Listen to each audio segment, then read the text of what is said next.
নমস্কার বন্ধুরা, আমি রাখি স্টোরিজে তোমাদের সবাইকে স্বাগত। তো বন্ধুরা, আজ আমি কাঁচকলার কোফতা রেসিপি নিয়ে চলে এসেছি। কাঁচকলা খেতে বাচ্চারা পছন্দ করে না, তো বন্ধুরা এরকম করে কাঁচকলার কোফতা রান্না করে দেখো, সব বাচ্চারাই বেশ পছন্দ করে খাবে। তো চলো যাওয়া যাক রান্নাতে। তো আমি এবার আলু আর কাঁচকলাটাকে একটু কেটে নেব। খুব ভালো করে আমি কেটে নিয়েছি। কেটে এবার কুকারে আমি 2টো সিটি দেব। তো আমার সেদ্ধ হয়ে গেছে, কাঁচকলা আর আলুটা সেদ্ধ হয়ে গেছে। এবার আমি পরিষ্কার করে ছাড়িয়ে নেব।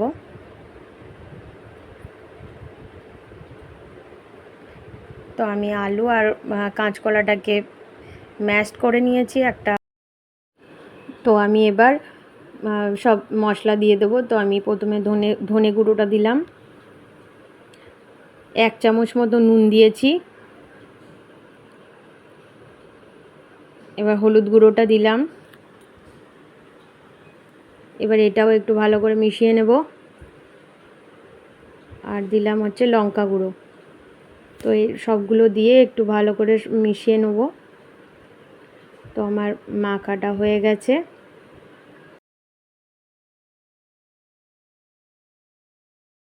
তো আমি এবার কোফতার আকারে সব গড়ে নেব। তো আমি গোল গোল করে গড়ে নিচ্ছি কোফতাগুলোকে।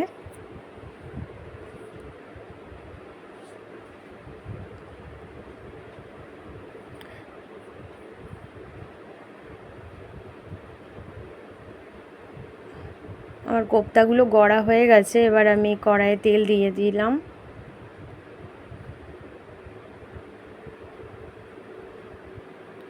সব কোফতাগুলো আমি গড়ে নিয়েছি, দেখো বন্ধুরা খুব সুন্দর করে। তো আমি এবার কোফতাগুলোকে এক এক করে সবগুলোকে ভেজে নেব।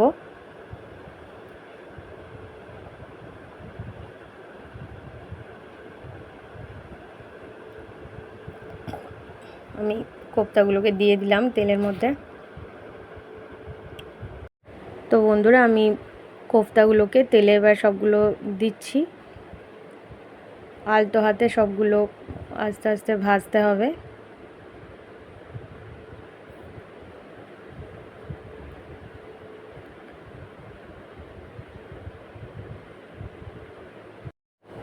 তো কোফতাগুলো আমি ভালো করে একটু ভেজে টেজে নেব।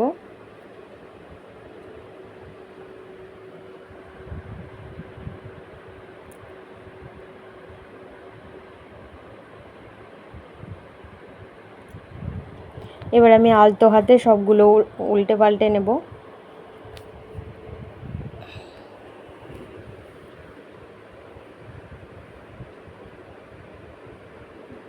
তো বন্ধুরা, এই ভাজার সময় খুব তাড়াহুড়ো করলে হবে না, একটু ধৈর্য ধরে টাইম নিয়ে এগুলো করতে হবে। কেননা এমনিতেই কলা খুব নরম।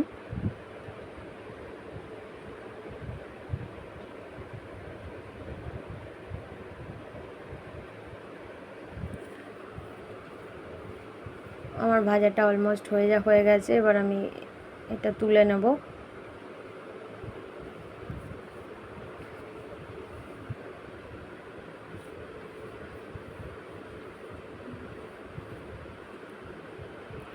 তো আমি এগুলোকে তুলে নিলাম বড়াগুলোকে। তো আমি আবারও দিয়ে দিলাম বাকিগুলো। তো এবার বাকিগুলো সব ভেজে নেব। তো আমার খুব সুন্দর করে সবগুলো ভাজা হয়ে গেল। এবার আমি সব তুলে রেখে দিলাম। তো আমি ওই কড়াইয়ে খানিকটা পেঁয়াজ দিয়ে দিলাম।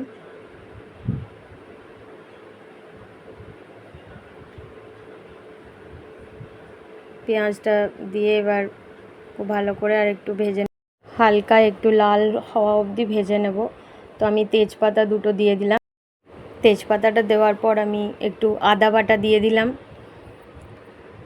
আদা বাটাটা একটু হতেই আমি লঙ্কা গুঁড়ো দিলাম। মশলাগুলো দিয়ে দিচ্ছি এক এক করে। 1/2 চামচ মতো লঙ্কা গুঁড়ো দিয়েছি, আর 1 চামচ নুন দিয়েছি। আর হাফ চামচ চিনি দিয়েছি, একটু টমেটো সস দিলাম গ্রেভিটার জন্য।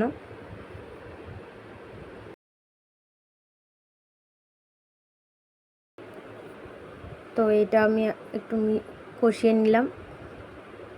আর এই জিনিসটা হচ্ছে বাদাম আর পোস্ত বাটা করেছি একটু গ্রেভিটার জন্য, তো আমি এটা দিয়ে দিলাম। এবার এটা দেওয়ার পর আমি আরও খানিকটা রান্না করে নেব যতক্ষণ না এর কাঁচা গন্ধটা চলে যায়। তো এটা আমি আরও খানিকক্ষণ রান্নাটা করে নিলাম।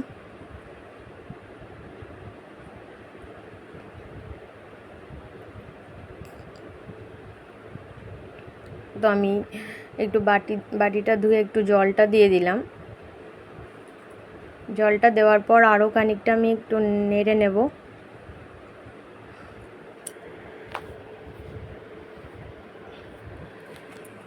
তো আমার গ্রেভিটা হয়ে গেছে, তো আমি একটু জল দিয়ে দিলাম। তো আমার জল দেওয়ার পরে একটু ফুটিয়ে নিলেই আমার রান্নাটা কমপ্লিট হয়ে গেছে। ব্যাস, আমি এবার হাফ চামচ মতো একটু ঘি দিয়ে দিলাম নামানোর আগে, আর একটু গরম মশলা ছিটিয়ে দিলাম। তো বন্ধুরা, আমার রান্না তোমাদের ভালো লাগলে লাইক করো, কমেন্ট করো অ্যান্ড শেয়ার করো। Thank you.